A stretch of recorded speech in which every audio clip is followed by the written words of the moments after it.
Bienvenue dans le parc naturel régional de la Forêt d'Orient. Situé à l'est du département de l'Aube, le parc s'étend de Lusigny-sur-Barse à Brienne-le-Château, de Onjon à Dolencourt. Les 70 000 hectares du parc offrent aux habitants et aux touristes des richesses exceptionnelles. Des richesses à découvrir dès aujourd'hui grâce à une exposition à la Maison du Parc sur l'art animalier. Bécasse, chien de chasse, canard en vol, passage de sanglier en forêt, la bête redevient un être vivant sous le pinceau d'artistes de grand talent.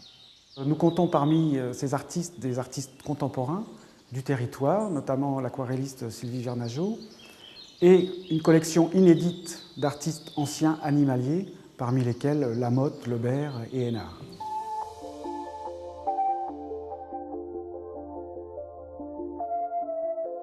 Emblème de François Ier, la salamandre a longtemps été considérée comme pouvant vivre dans le feu sans y être consumée. Mais cet amphibien bicolore préfère de loin la terre et l'eau où il trouve sa nourriture. Du 2 au 8 février, le pôle éducation à l'environnement du parc installe un dispositif de protection de ces animaux sur la route des salamandres ou comment protéger de la route 40 000 batraciens en migration nuptiale. Sur la route des salamandres, c'est une opération de protection des batraciens vis-à-vis du trafic routier. Pour cette opération, nous installons un dispositif de capture, de piégeage des animaux pour éviter qu'ils traversent la route tout seuls. Nous avons besoin de bénévoles pour venir nous aider à installer ce dispositif.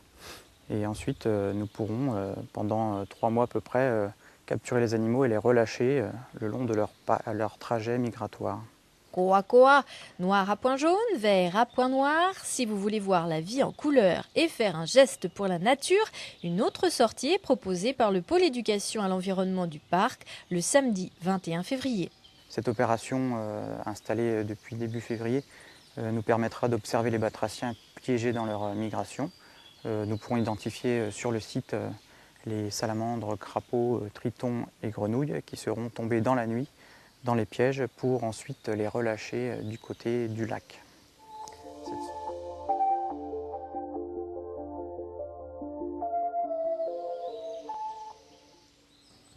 Entrer comme dans un moulin ne sera pas juste une locution le dimanche 22 février.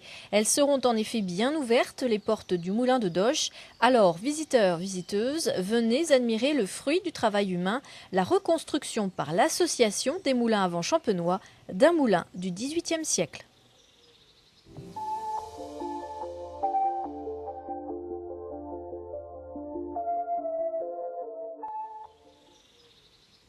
On dose, on pétrit, on malaxe. Expliqué par le couple Figiel, la fabrication du pain paraît bien simple. Jeudi 26 février, la ferme pédagogique de la marque, située à Champs-sur-Barse, propose une journée animée sur la fabrication du pain. À ne pas manquer. Un bon agenda est un agenda qui reviendra au mois prochain.